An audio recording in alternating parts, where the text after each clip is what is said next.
guys, quick tutorial for you today. So here I'm taking some of the flowers off the bushes in my front yard and I'm going to use them to dye paper.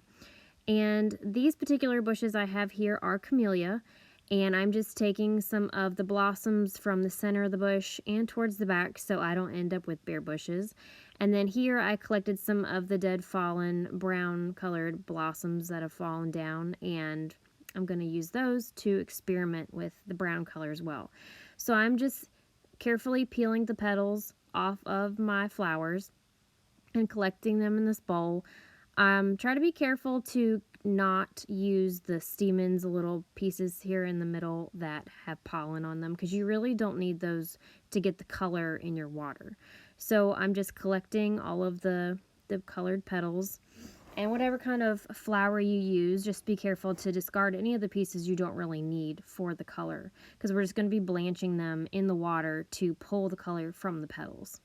So just discard those pieces that you don't need and collect them in the bowl here, and then we're going to carefully start adding them to the pot. Now here we're going to slowly add them to our boiling pot of water. You just want to carefully pull them from the bowl and get them into the pot there.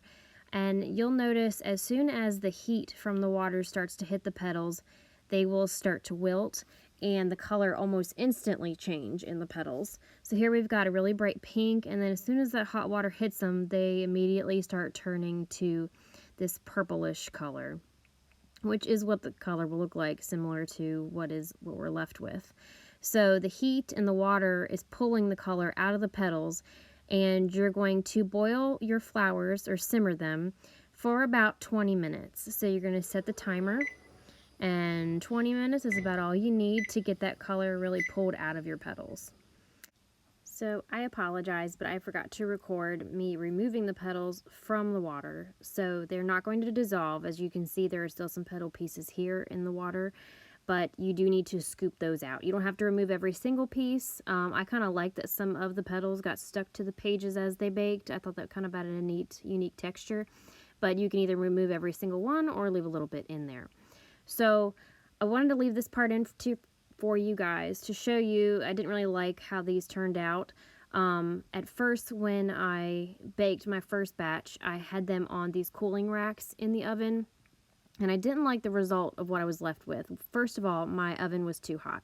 So when you bake your paper, depending on your oven, I baked mine, I started off using 400, and I think it was too hot. My pages got a little brown, so I dialed it back down to 350, and I did 5 minutes on 350, and I really like how everything turned out after that. So bake your pages, depending on your oven, at 350 degrees and 5 minutes. But I'm going to show you now what I got the best result from. So here what I did was I'm just laying the copy paper flat on the cookie sheet. So the first page I've already laid down, that soaked for a little while, but this particular page here, I let it sit a little bit longer, and in a minute you can see I pull it out and it's much darker. So you want to completely submerge your page underneath your water mixture and then carefully slide it out, because your page will be wet. You let some of that extra water drip off, and then slowly roll from one side to the other down onto your cookie sheet. So you can see here that the page that I didn't let soak as long is a lighter color, and the one that did soak longer is much darker. So I wanted to show you guys here, I took some of those brown petals you saw me collect in the beginning, and I wanted to test those out. So I crumbled up some of those flowers and put them in the water, did the same process with them, and I was left with this orangey brownish color water, and I wanted to play around and see what color I was left with the paper here, and I'm really happy with what it turned out to be. It is just perfect. So let me show you.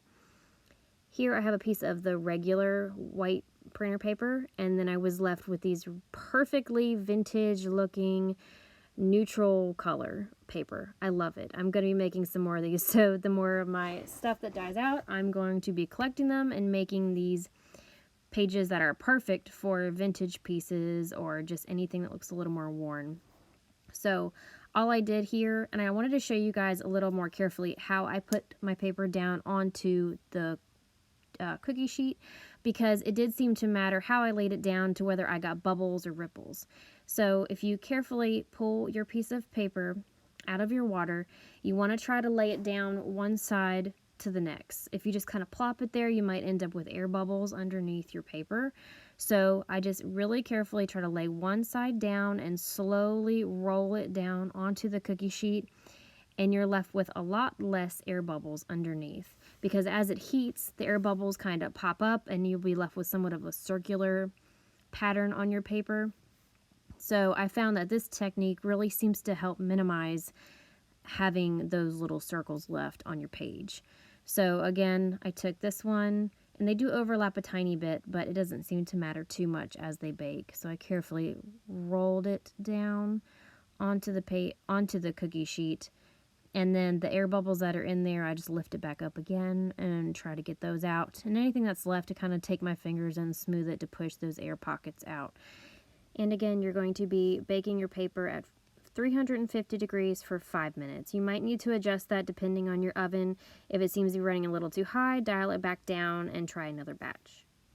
So here is our end result.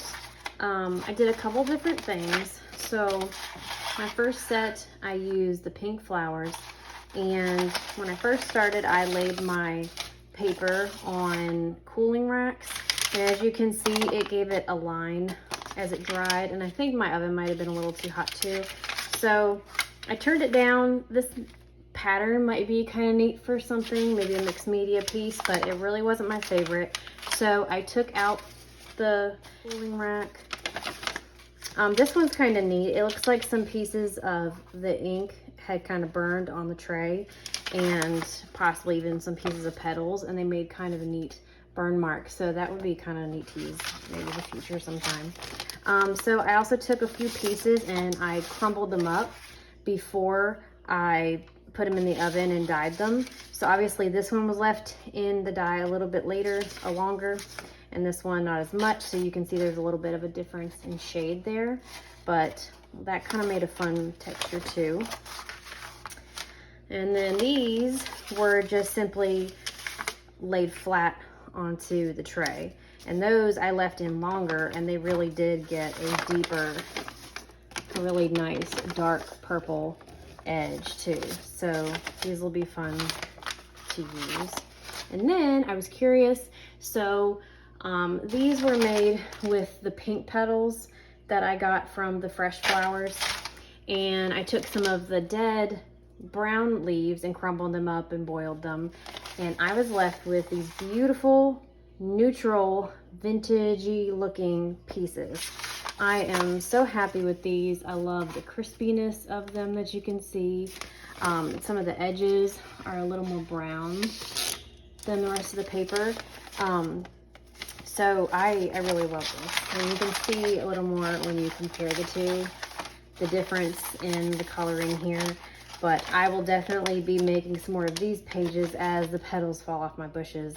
And instead of just tossing them in the trash like I normally do, I will be making paper out of them. So yeah, super happy with those. I hope you guys like the little tutorial. Just to show you, you don't have to use an avocado, you know, go buy avocados just to do this kind of thing with paper dyeing. Just experiment with what you have. Try some of the bushes or the flowers you might have coming up now that it's springtime. Try it out, boil them, see what happens. Because the first time I tried this, my pages did not turn out this purple. So it really has to do with your flower and maybe the temperature of your water. I'm not sure all of the variables that go into changing the color, but when I did this a couple years ago, my paper did not turn out this purple with the same bushes I have, which I have camellia bushes out front, and that's what created these two tones of colors. So you might create something really cool from your azalea bushes. You could try that. Those are a lighter pink, but because they're a pink, they might also turn purple. And then maybe just pulling different, you know, tulips that are about to go bad, or who knows what you might be able to do. So just play around and see what you create with. So thanks for tuning in. Bye.